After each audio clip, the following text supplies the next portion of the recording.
పేరట మీ అందరికీ షలోం. బాగున్నారా? మరొక శుభోదయాన్ని దేవుడు మనకు అనుగ్రహించాడు.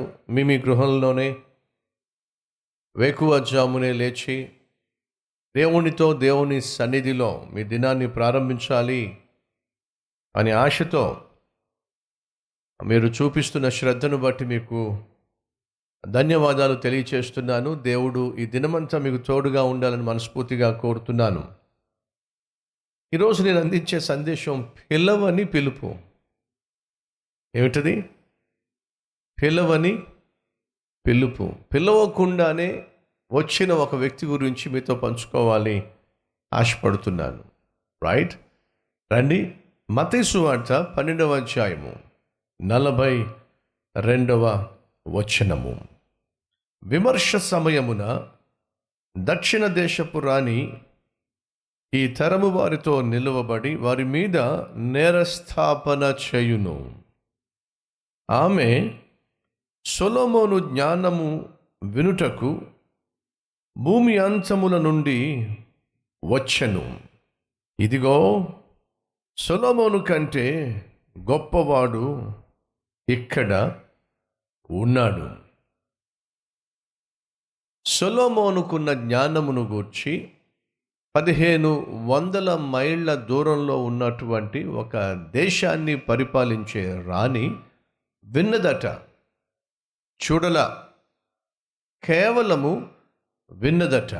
వాస్తవంగా ఈ షీబా దేశపు రాణి పిలవకుండానే తాను వచ్చింది. అదే మనం చూస్తున్నాం ఇక్కడ. తను కేవలం విన్నదట. విన్నటువంటి ఏం విన్నది? సొలొమోను యొక్క జ్ఞానమును గూర్చి విన్నది. తాను ఎవరి గురించి అయితే విన్నదో ఆ వ్యక్తిని చూడాలి, ఆ వ్యక్తిని కలుసుకోవాలి, ఆ వ్యక్తి కలిగి ఉన్నటువంటి జ్ఞానాన్ని తెలుసుకోవాలి అని బహు ఆసక్తితో తాను యెరూషలేము వచ్చినట్టుగా మనం చూస్తాం. ఎటువంటి సమయంలో తాను వచ్చింది? ఎక్కడి నుంచి వచ్చింది? ఎలా వచ్చింది? ఎందుకు వచ్చింది? ఈ విషయాలు మీతో పంచుకుంటున్నాను. మొదటిగా, ఎన్నో పనులు లేదా ఎన్నో బాధ్యతలు విడిచి వచ్చింది. ఎవరు వచ్చారు? ఒక దేశాన్ని పరిపాలించేటటువంటి రాణి. ఈ రోజుల్లో చాలామంది ఎంతసేపు ప్రార్థన చేస్తున్నావు అని అంటే, ఎక్కడండి టైం నాకు? ఎంతసేపు వాక్యం చదువుతున్నావు? టైము సరిపోవటం లేదండి. వీడు ఏం చేస్తాడయ్యా అంటే, క్షణం తీరిక ఉండదు, వీడికి దమ్మిడి ఆదాయం ఉండదు. కానీ ఆత్మీయ విషయాల పట్ల అస్సలు శ్రద్ధ లేదు. No interest.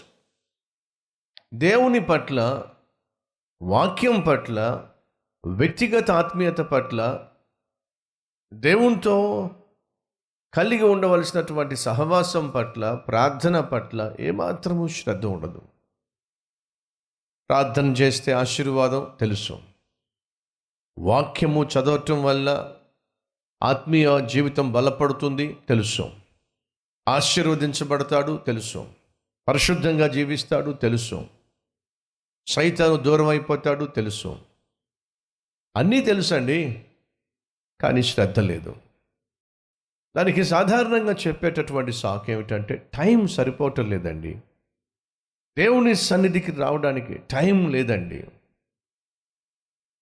ఉదయమునే లేచి ప్రార్థించడానికి టైం సరిపోవటం లేదండి.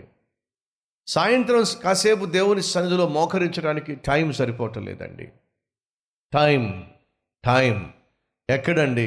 ఉద్యోగంతోనే సరిపోతుంది. ఎక్కడండి? ఆ పిల్లోడితోనే సరిపోతుంది. ఎక్కడండి? ఇంటి పని, వంట పనితోనే సరిపోతుంది. ఎక్కడండి? చదువుకోవడానికే సరిపోతుంది. ఇలా రకరకాల పనులను బూచీగా చూపిస్తూ దేవుని యొక్క సన్నిధిని నిర్లక్ష్యం చేసేవాళ్ళు ఎంతమంది లేరండి?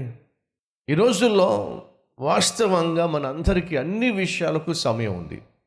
కాలకృత్యాలు తీర్చుకోవడానికి సమయం ఉంది, బ్రేక్ఫాస్ట్ చేయడానికి సమయం ఉంది, ప్రయాణం చేయడానికి సమయం ఉంది, ఆఫీస్కి వెళ్ళడానికి సమయం ఉంది, టీవీ చూడడానికి సమయం ఉంది, సెల్ ఫోన్లో టైం వేస్ట్ చేసుకోవడానికి సమయం ఉంది, ఫ్రెండ్స్తో మాట్లాడడానికి సమయం ఉంది, బంధువులతో మాట్లాడడానికి సమయం ఉంది, పుట్టింటి వాళ్ళతో మాట్లాడడానికి సమయం ఉంది, తోబుట్టులతో మాట్లాడడానికి సమయం ఉంది, వాట్సాప్కి సమయం ఉంది, సోషల్ మీడియాకు సమయం ఉంది, యూట్యూబ్కి సమయం ఉంది. ఇలా ఆలోచించుకుంటూ పోతే ప్రతిదానికి సమయం ఉందండి. ప్రభువుతో కాసేపు గడపడానికి టైం లేదండి. టైం లేకపోవడం కాదండి, మనిషికి ఇంట్రెస్ట్ లేకపోవడం, శ్రద్ధ లేకపోవడం. షీబా దేశపు రాణి విన్నదట, సొలొమోను అనేటటువంటి మహాజ్ఞాని ఇశ్రాయేలు దేశాన్ని పరిపాలిస్తున్నాడు, విన్నదట. ప్రభు అంటున్నాడు, అంతకంటే గొప్పవాణ్ణి నేను. ఏమంటున్నాడు? ఇదిగో సొలొమోను కంటే గొప్పవాడు ఇక్కడ ఉన్నాడు. ఒక అన్యురాలు సొలొమోను కలిగి ఉన్న జ్ఞానమును గూర్చి విని అంత శ్రద్ధ చూపించిందే. ఎన్నో పనులు, ఒక దేశాన్ని పరిపాలించటం అంటే మాటలు కాదు. ఆర్థిక వ్యవస్థను గూర్చి అన్ని జాగ్రత్తలు తీసుకోవాలి. హఠాత్తుగా వచ్చి పడేటటువంటి శత్రు సైన్యము నుంచి తన దేశాన్ని కాపాడుకోవాలి. కొన్నిసార్లు ప్రకృతి వైపరీత్యాలు ఏర్పడినప్పుడు తన దేశాన్ని భద్రపరుచుకోవాలి. ఎప్పటికప్పుడు అప్రమత్తంగా ఉండాలి. ఎప్పటికప్పుడు బహు జాగ్రత్తగా నిర్ణయాలు తీసుకోవాలి. పరిపాలన చేయాలి అని ఆశపడడం, పదవిలో ఉండాలని కోరుకోవడం సాధారణం, సహజమే. కానీ ఆ పదవిలో కూర్చున్న తర్వాత తెలుస్తుంది అది ఎంత టైం కన్జ్యూమింగ్. సో ఈరోజు మనం ధ్యానిస్తున్నటువంటి వ్యక్తి లేక వచనం నుంచి నేర్చుకుంటున్న పాఠం బహు విలువైంది. తమ్ముడు, చెల్లి, ఓ రోజు షీబా దేశపు రాణి నీ మీద నేరం మోపబోతుంది. చాలా నిర్లక్ష్యంగా జీవించావు, సాకులు చెప్పుకుంటూ జీవించావు, సోమరితనంతో జీవించావు, సుఖభోగాన్నే ప్రేమించావు, సంతోషాన్ని పంచే దేవుణ్ణి మరిచి జీవించావు. ఇది నీకు న్యాయమా?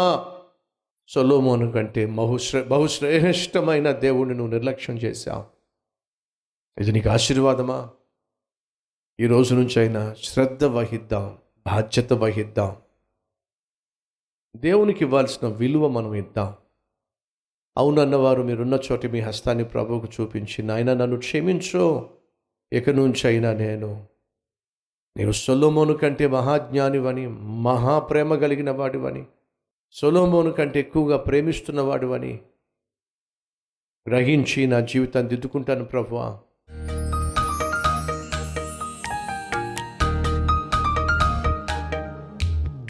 పరిశుద్ధుడవైన తండ్రి, సొలొమోను కంటే శ్రేష్ఠుడు నాయన.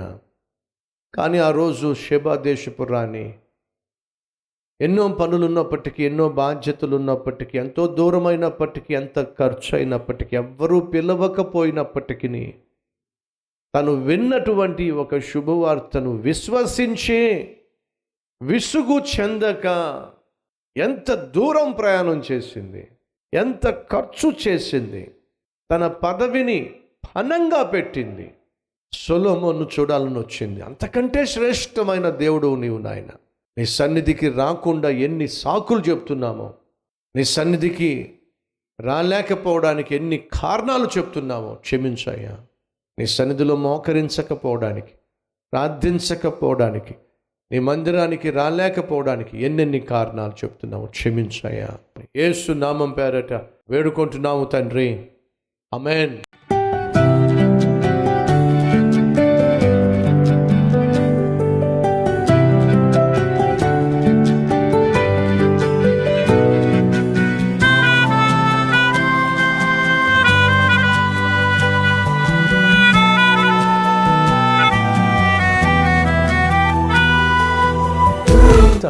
డైలీ డివోషన్ మీకు ఆశీర్వాదకరంగా ఉంటే 10 మందికి షేర్ చేయండి, లైక్ చేయండి, అలాగే ఖచ్చితంగా కామెంట్ పెట్టండి.